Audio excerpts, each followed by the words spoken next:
I've learned that the biggest obstacle is fear. Fear of missing out, FOMO, fear of the unknown, fear of things we can't control. These are all huge obstacles in life, and they're the thing that keep us from what we want the most.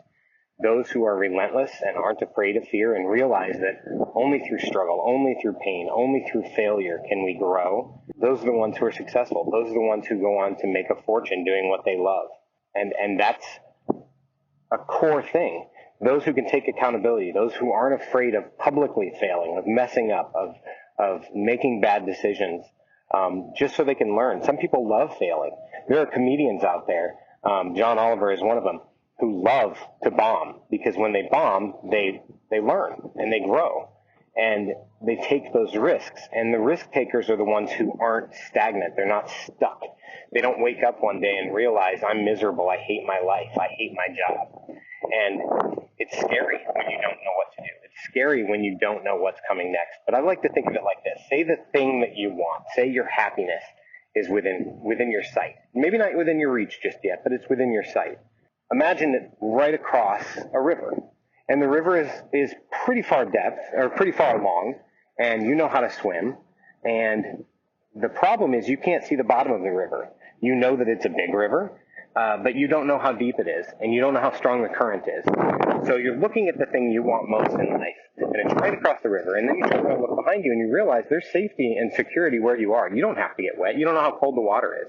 Again, you don't know how deep it is. You don't have to get wet. You could stay right where you are and probably be content if you can accept that, if that's what you want. But if you want more from life, the thing that you need is across that river. And that river is fear. And what you may not realize, that first step into the river, it could be an immediate drop off, like 10 feet. It could be an inch.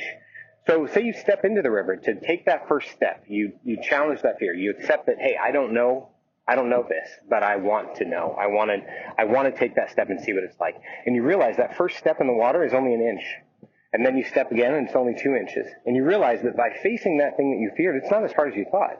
Now, make no mistake, the whole river isn't an inch deep, right? You keep walking and it gets a little deeper, and that gets really scary because you lose control. You lose sight of the thing that you knew. You knew that was an inch, but you also know you can't go back at this point. You're already wet, so why would you go back, right? You've already learned, I can do this. I just have to be willing to take that next step, right?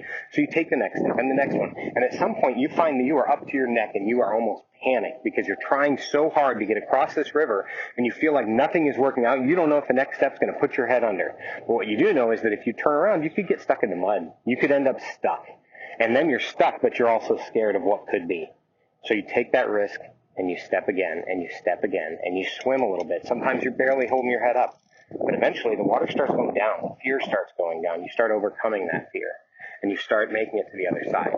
And then you realize, when you look back, that everything you just went through made you stronger. And all you had to do was tackle the unknown, tackle that fear. But that's how you get what you want.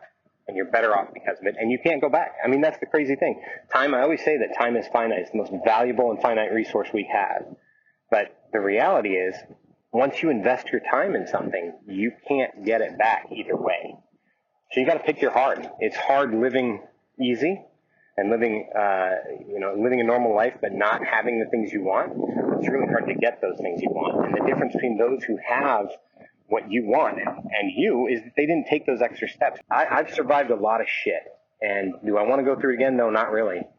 But fortunately, because I learned, and because I grew from these things, I don't have to. It's not about taking the big step. It's not about even seeing the whole picture. You don't have to see the whole picture. You just have to take that next step. And that's what I wanted to talk about. That's why I wanted to grab the camera, throw it on, and encourage you. Things will work out in the end. You just have to believe, and you have to be willing to take the risk. So, until next time, dig deep, my friends.